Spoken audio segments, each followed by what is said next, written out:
ಇನ್ನು ಅಸ್ಸಾಂ ಕಡೆ ಹೋಗೋಣ. ಅಸ್ಸಾಂನಲ್ಲೂ ಕೂಡ ಬಿಜೆಪಿ ಭರ್ಜರಿ ಜಯಬೇರಿಯನ್ನ ಗಳಿಸಿತ್ತು. ನೋಡಿ, ಅಸ್ಸಾಂನಲ್ಲಿ ಒಂದು ಇತಿಹಾಸ ನಿರ್ಮಾಣ ಮಾಡಿದ್ದಾರೆ ಹಿಮಂತ ಬಿಸ್ವ ಶರ್ಮಾ.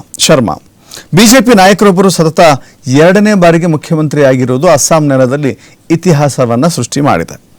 ಅಸ್ಸಾಂನ ಮುಖ್ಯಮಂತ್ರಿಯಾಗಿ ಸತತವಾಗಿ 2ನೇ ಬಾರಿಗೆ ಹಿಮಂತ ಬಿಸ್ವ ಶರ್ಮಾ ಅವರು ಮಂಗಳವಾರ ಪ್ರಮಾಣ ವಚನವನ್ನು ಸ್ವೀಕಾರ ಮಾಡಿದ್ದಾರೆ.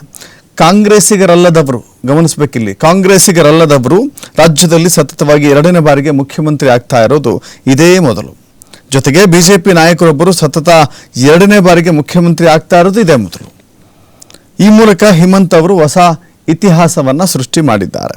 ಹಿಮಂತ್ ಅವರೊಂದಿಗೆ ಬಿಜೆಪಿಯ ರಾಮೇಶ್ವರ ತೆಲಿ, ಅಜಂತಾ ನಿಯೋಗ್, ಎನ್ಜಿಪಿ ಪಕ್ಷದ ಅತುಲ್ ಬೋರಾ, ಬಿಪಿಎಫ್ ಪಕ್ಷದ ಚರಣ್ ಬೋರೋ ಸಚಿವರಾಗಿ ಪ್ರಮಾಣ ವಚನವನ್ನು ಸ್ವೀಕಾರ ಮಾಡಿದ್ದಾರೆ. ಅಲ್ಲಿನ ರಾಜ್ಯಪಾಲ ಲಕ್ಷ್ಮಣ್ ಪ್ರಸಾದ್ ಆಚಾರ್ಯ ಅವರು ಪ್ರಮಾಣ ವಚನವನ್ನು ಬೋಧನೆ ಮಾಡಿದ್ದಾರೆ.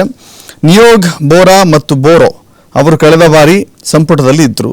ತೆಲಿ ಅವರು ಹೊಸದಾಗಿ ಸಂಪುಟವನ್ನು ಸೇರ್ಪಡೆ ಮಾಡಿದ್ದಾರೆ. ಈ ಕಾರ್ಯಕ್ರಮದಲ್ಲಿ, ಪ್ರಮಾಣ ವಚನ ಕಾರ್ಯಕ್ರಮದಲ್ಲಿ ನರೇಂದ್ರ ಮೋದಿ, ಅಮಿತ್ ಶಾ, ರಾಜನಾಥ್ ಸಿಂಗ್, ನಿತಿನ್ ಗಡ್ಕರಿ ಸೇರಿದಂತೆ ಅನೇಕ ಬಿಜೆಪಿ ಹಿರಿಯ ನಾಯಕರು ಭಾಗವಹಿಸಿದ್ರು. ಇದು ದೊಡ್ಡ ಇತಿಹಾಸ, ಖಂಡಿತವಾಗಿಯೂ ಕೂಡ ಇದು ದೊಡ್ಡ ಇತಿಹಾಸ. ನೋಡಿ, ನಮ್ಮ ಬೆಂಗಳೂರಿನಲ್ಲಿ ಒಂದು ಘಟನೆ ನಡೀತಲ್ಲ, ಅದೇ ರೀತಿ ಘಟನೆ ಅಲ್ಲಿ ಕೂಡ ನಡೆದಿದೆ.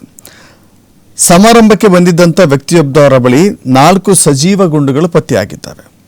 ಭದ್ರತಾ ಪರಿಶೀಲನೆ ವೇಳೆ ವ್ಯಕ್ತಿ ಬಳಿ 4 ಗುಂಡುಗಳಿರುವುದು ಕಂಡು ಬಂದಿದೆ. ರಾಜ್ಯಪಾಲರು ಇನ್ನೇನು ಪ್ರಮಾಣ ವಚನವನ್ನು ಬೋಧಿಸಬೇಕು ಎಂಬ ಹೊತ್ತಿಗೆ ವ್ಯಕ್ತಿಯು ಸಮಾರಂಭವನ್ನು ಪ್ರವೇಶ ಮಾಡ್ತಾ ಇದ್ದ.